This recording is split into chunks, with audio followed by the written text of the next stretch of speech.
요한계시록 1장 13절, 14절, 15절을 통해서 이 구절에 나타난 예수님의 모습을 살펴보도록 하겠습니다. 신구약 성경을 통틀어서 예수님에 관한 묘사를 가장 자세히 한 구절을 요한계시록 1장 본문 13절, 15절을 꼽습니다. 예수님의 속성 이런 것은 다른데 더 잘 나타나 있죠. 예를 들면 이사야서 53장 같은데 예수님이 고난받는 메시아로 오실 것이다 라는 속성이 잘 나타나 있는데, 여기는 예수님의 천상의 모습을 가장 자세히 설명한, 성경에서 가장 자세한 구절이다, 이렇게 사람들이 얘기를 합니다. 여기 보면 6가지 예수님에 대한 묘사가 나옵니다. 예수님의 옷, 예수님의 금띠, 예수님의 머리털, 예수님의 눈, 예수님의 발, 예수님의 음성. 이것을 통해서 우리가 예수님이 어떤 분이신가 살펴보기를 원합니다. 지금 사도 요한은 편히 쉴 만한 나이에 아주 늙은 연세의 밤모섬에 하나님의 섭리에 의해 유배를 갔습니다. 하나님이 그 사랑하는 자녀들에게 좀 쉽고 편한 길을 주시면 좋으실 터인데, 젊은 나이도 아니고 다 늙은 이제 연세가 거의 90을 바라본 그러한 때 다른 사도들은 다 순교하셨습니다. 앞서 하나님께서는 또 지중해 그 외딴섬 밤모섬에 로마 제국에 의해서 유배를 당하게 하셨습니다. 어떻게 보면 굉장히 절망적인 그러한 또 난처한 그러한 처지에 놓이게 되었습니다. 그런데 요한계시록 1장에 밤모섬에서 사도 요한은 예수님을 만난 것입니다. 예수님 늘 교제하고 늘 예수님께 기도하고 했지만 자기가 환상 중에 보니까 예수님의 발이 바로 자기 코앞에 있는 것입니다. 자기가 바로 예수님 앞에 있다라는 것을 깨닫게 된 것입니다. 여러분, 그 신앙생활은 예수님과의 거리다라는 얘기가 있습니다. 굉장히 맞는 말입니다. 다시 한번 말씀드립니다. 신앙생활은 예수님과의 거리다. 예수님과 거리가 가까우면 가까울수록 아무 근심, 걱정, 염려가 없습니다. 그리고 예수님과 거리가 멀어지면 멀어질수록 근심, 걱정, 염려가 가득해집니다. 호스피스 설교라는 것은 인생의 마지막 시간을 정리하는 분들이 좀 더 잘 정리하도록 도와드리기 위해서 하나님 말씀을 살펴보는 것입니다. 하나님과의 거리가 가까울수록, 주님과 나와 사이의 거리가 가까우면 가까울수록, 한 달 남았다 그래도요, 콧노래 부르고 찬송하며 다닙니다. 주님과 거리가 가까우면 가까울수록 자기가 직장에 실직을 했다, 또는 자기 자녀가 아주 비통한 일을 당했다, 세상에 그 어떠한 환난, 풍파, 역경이 닥쳐도 그게 전혀 환난, 풍파, 역경으로 느껴지지가 않는 거예요. 그 환난, 풍파, 역경이 없는 것이 아닙니다. 분명히 그것은 리얼리티, 실제예요, 실제.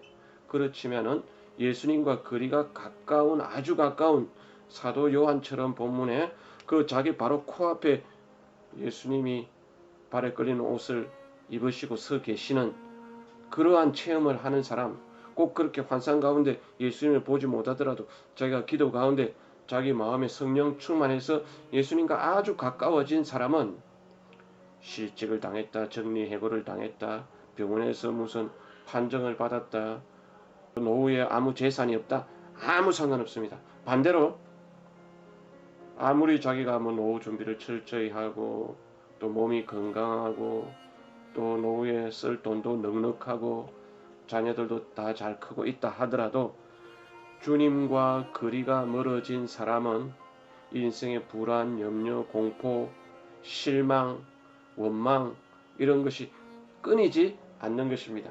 그래서 우리가 신앙생활 하는 목적은 예수 믿으면 갑자기 부자가 된다, 예수님 믿으면 갑자기 불치병이 낫는다, 그런 것은 아니에요. 그런 것이 있기는 있습니다. 부수 효과로 생길 수 있습니다. 안 생길 수도 있지만, 장담은 못하지만은 부수 효과로 몸도 건강해지고 부자도 될 수 있어요.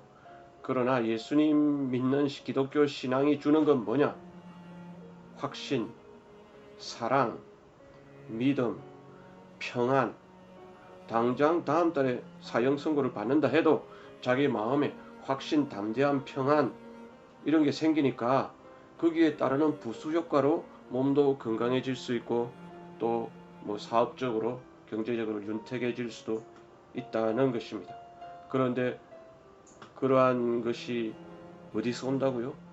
오늘 본문에 나타난 사도 요한과 같이 예수님이 자기 코앞에 계시다. 내가 예수님과 아주 연합되어 있다. 예수님과 가까이 되어 있다. 이 사람만 그러한 평안, 확신, 담대함, 믿음 그것이 생길 수 있는 것입니다. 여러분 소리 소문 없는 환란이 더 무섭다라고 합니다.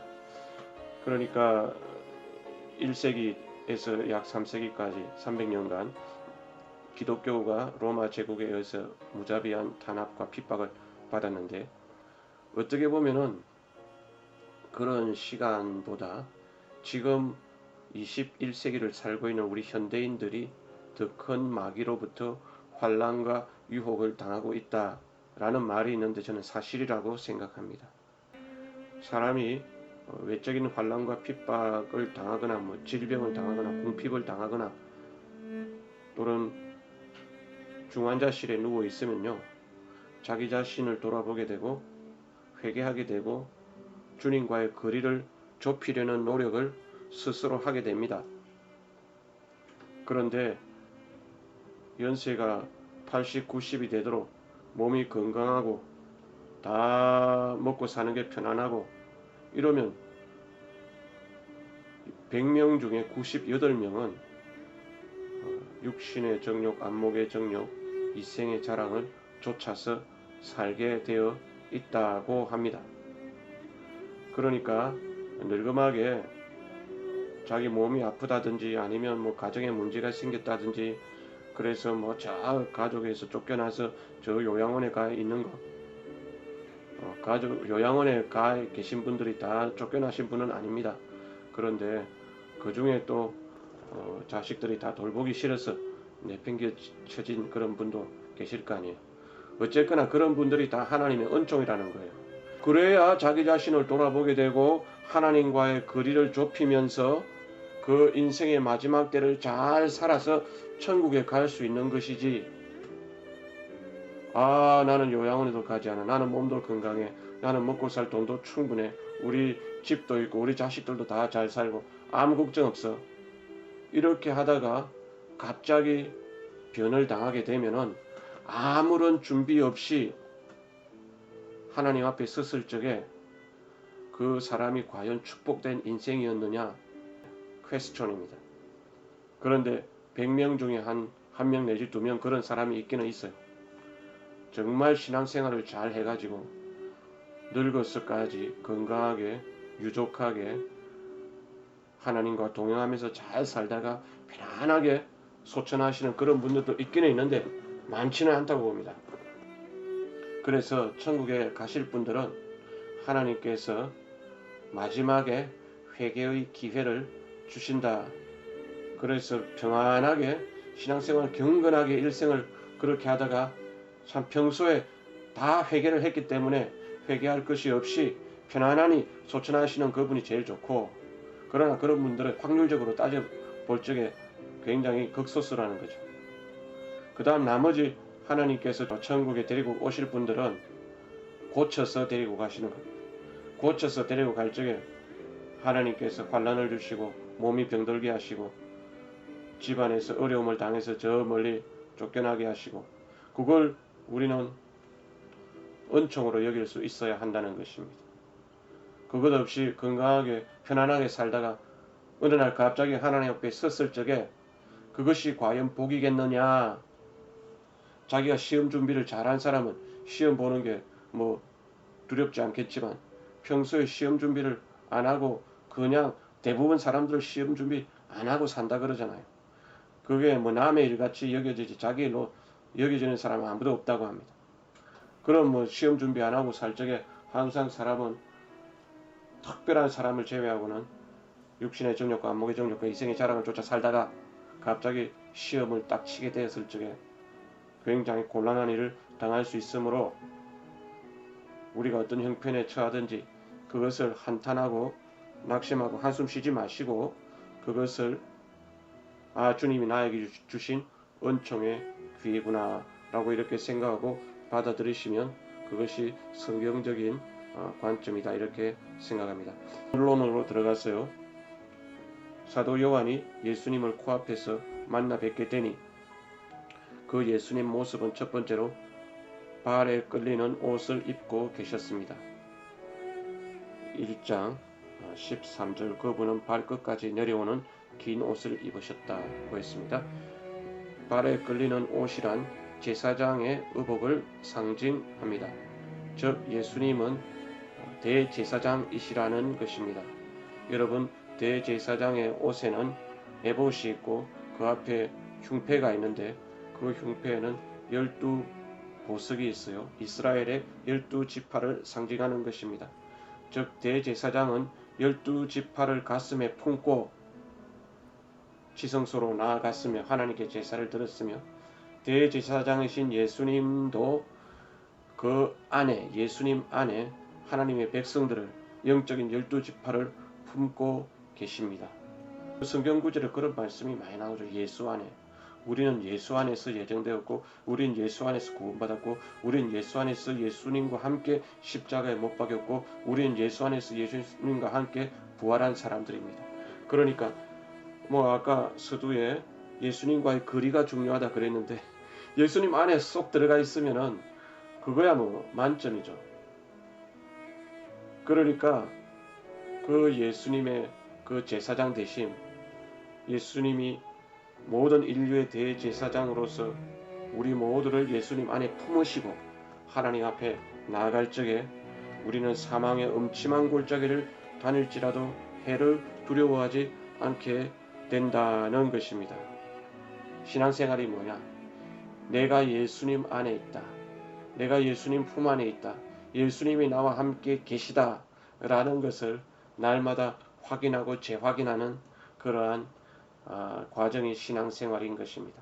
우리가 약간만 기도를 게을리하거나 경건생활을 게을리하면 예수님이 나를 돌보시지 않는 것 같고 예수님이 나에게서 멀리 떨어지신 것 같고 그럴 경우에 꼭 나타나는 현상이 불평과 불만이 생깁니다. 예수님께 막 항의하기도 하고 대들기도 하고 예수님께 딜을 하고 협박을 하기도 하고 나 예수 안 믿을 거예요. 이런 식으로 그런 모든 것이 다 예수님과의 거리가 멀어진 상태에 있는 것입니다.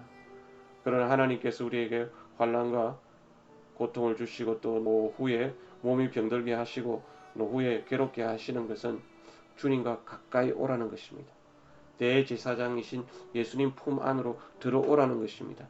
그래서 오늘 저와 여러분이 발에 끌리는 긴 옷을 입으신 예수 그리스도 대제사장이신 그분을 그 품 안에서 뵙게 되시는 은총이 있으시기를 바랍니다. 두 번째로 그 대제사장이신 예수님은 가슴에 금띠를 띠셨다고 했습니다. 가슴에 금띠를 띈 사람은 고대 근동 지역의 왕의 모습이었습니다. 초림 때는 누더기 옷에 허무할 것도 아무것도 없는 초라한 모습으로 오셔서 이 세상에 죄를 지고 가는 어린 양으로 사셨지만 재림 예수님은 가슴에 금띠를 띠신 영광의 왕이요 만왕의 왕으로서 이 세상에 재림하실 것이라는 것을 우리는 이 구절을 통해서 읽어내야 되겠습니다. 초림 때는 우리에게 구원을 주시러 오셨지만 이제 앞으로 재림 때 오실 예수 또는 우리가 죽어서 그리스도의 심판자 앞에서 만나게 될 그 예수님은 우리의 구원을 주시러 오시는 분이 아니라 당당한 왕으로서 심판자로서 오시는 것입니다. 이런 얘기가 있죠. 시험 준비를 착실히 한 학생은 시험이 기다려집니다. 왜냐하면 시험 봐서 좋은 성적을 받으면 또 상도 받고 어머니께 여러 가지 인센티브도 받을 수 있을 것이고 시험 공부를 철저히 해놓으면 시험이 두렵지가 않고 오히려 시험 시간이 기다려지는 그러한 면이 있는 거예요. 그러나 학생이 시험 공부를 게을리 했을 적에는 시험 치는 게 두려워집니다. 우리는 인생의 마지막에 다 시험을 치게 되어 있습니다. 시험 준비를 좀 빨리 했으면 좋았을 터인데, 그러나 빨리 못했다 하더라도 지금 남은 시간만이라도 하나님께서 은총으로 우리에게 주신 시간이에요. 뭔가 하면 시험 공부 좀 철저히 해라는 것입니다.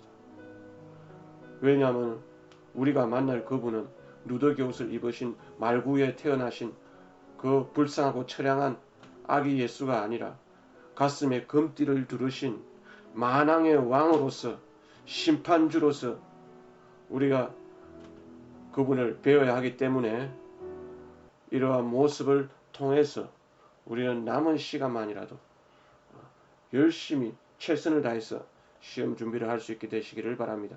세 번째로 예수 거의 90세가 돼서 밤모섬에 가서 노후를 보내게 되었을 적에 어떤 면에서 인간이니까 좌절감, 약간의 실망감을 길지는 않지만 짧게라도 가질 수 있었을 바로 그때 예수님은 사도 요한 앞에 나타나 주신 것입니다. 사도 요한이 딱 이렇게 눈을 떠보니까 자기 발 앞에 예수님의 그 끌리는 옷을 입으신 예수님이 서 계셨을 적에 그 예수님과 맞닥뜨려졌을 때 그 느낌, 그 분위기, 그게 어떻다고요? 걱정이 물러가고 근심이 물러가고 미래에 대한 불안이 물러가고 심지어는 죽음에 대한 불확실성까지 다 날아가 버리는, 오히려 그 입에서 하나님을 찬송하고 하나님을 예배하고 하나님을 경배하게 되는 17절에 그분을 보는 순간 나는 죽은 사람처럼 그분의 발 앞에 쓰러졌습니다. 그러자 그분은 내게 오른손을 내밀며 말씀하셨습니다. 두려워 말라. 나는 처음과 마지막이다. 나는 살아있는 자다. 전에 내가 죽었으나 이제는 영원히 살아있으며 죽음과 지옥의 열쇠를 가지고 있다. 주님을 보면은 너무나 두렵고 너무나 엄연하시고 너무나 크시고 너무나 놀라운 분이시기 때문에 거의 경외감이라 그러죠. 경외감이 생겨서 거의 죽은 자같이 되는 거예요. 그런데 거기서 그런 두려움만 있느냐? 아니, 100%의 두려움이 있지만 100%의 평안과 100%의 기쁨과 100%의 성령 충만과 100%의 희락이 있는 거죠. 그것이 두 개가 같이 공존하는데, 특별히 여기서 우리가 기억해야 될 말씀, 나는 처음과 마지막이다. 나는 알파와 오메가다. 우리가 마지막을 모르잖아요. 그러니까 끝을 모르고 죽음 이후의 세계를 모르고 다 모르는데 예수님은 알고 계세요. 나는 마지막이다. 내가 마지막을 다 알고 있으니까 너는 걱정하지 말라는 것입니다. 우리가 미지의 세계로 가는 게 아니에요. 우리가 아무것도 모르는 그러한 세계로 가는 게 아니라 나는 처음도 되지만 나는 마지막이다. 나는 마지막에 모든 것을 다 알고 있다. 그러니까 너는 걱정하지 마라. 편안할지어다. 그런 뜻이 나는 알파와 오메가다. 나는 처음이요 마지막이다. 라는 말씀 속에 담겨 있는 것입니다. 여러분, 오늘도 우리가 살아가면서 불안과 불만과 불평과 뭔가 가슴 답답한 거, 뭔가 밥맛이 없는 거, 특별히 누구에게 원망이 나오고 이런 모든 것이 다 무슨 원인이라고요? 그 사람 때문이 아니라 나와 주님과의 거리가 멀어졌다는 것입니다. 하나님께서 그러한 환난과 고통과 시련을 주시는 이유가 뭐라고요? 거리를 좁히라는 것입니다. 내 품으로 들어오라는 것입니다. 오늘 우리 본문을 통해서 왕이요 선지자이시자 제사장이신 예수님의 모습을 살펴보았습니다. 우리가 마지막으로 만날 그 예수님은 심판의 왕이심을 우리가 두렵고 떨리는 마음으로 생각하고 시험 준비를 잘 하게 되시기를 주님의 이름으로 축원합니다. 아멘.